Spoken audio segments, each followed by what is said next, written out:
সাড়া পড়বে কি পড়বে না এটা নির্ভর করবে রাজনৈতিক দলগুলোর উপর, প্রতিযোগী রাজনৈতিক দলগুলোর উপর, বিশেষ করে বিএনপি মতো বড় দল। জি, যে জামাত ইসলামী বলছে যে তারা হায়ের পক্ষে ভোটারদের টানার চেষ্টা করবে, যে ভোটাররা যাতে গণভোটে অংশ নেয় এবং হার দেয়। বিএনপি কি পরিষ্কার বিএনপির করেনি? অবস্থানটা কিন্তু একটু কি বলে একটু দূরবর্তী। তারা বলছে আমরা হায়ের পক্ষেও বলবো না বা নায়ের পক্ষেও বলবো না, আমাদের মূল কর্তব্য হচ্ছে কি বলে ভোটারদের কেন্দ্রে আনা এবং জাতীয় সংসদ নির্বাচন করা, নির্বাচনে যাতে বেশি বেশি সংখ্যক উপস্থিতি থাকে। আর তারপরও এটার একটা নৈতিক প্রশ্ন, যেমন যদি গণভোটে 50% কম পড়ে, এটা নৈতিকভাবে প্রশ্নবিদ্ধ হবে, আইনগতভাবে নয়। আর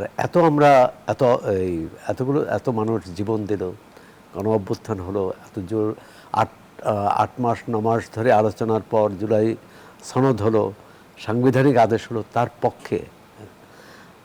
তার পক্ষে যদি উপস্থিতি কম হয় সেটা কিন্তু খুব ভালো দৃষ্টান্ত হবে না।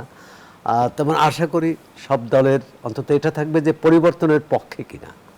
হ্যাঁ, জুলাই সনদ মানে হচ্ছে পরিবর্তনের মানে পক্ষে। রাজনৈতিক দলগুলোর প্রচার প্রচারণা এবং এখানে আমি মনে করি যে প্রশ্নের মধ্যে এই যে সব দলকে খুশি করতে যেয়ে একটা কি বলে হজবরল করে ফেলছে।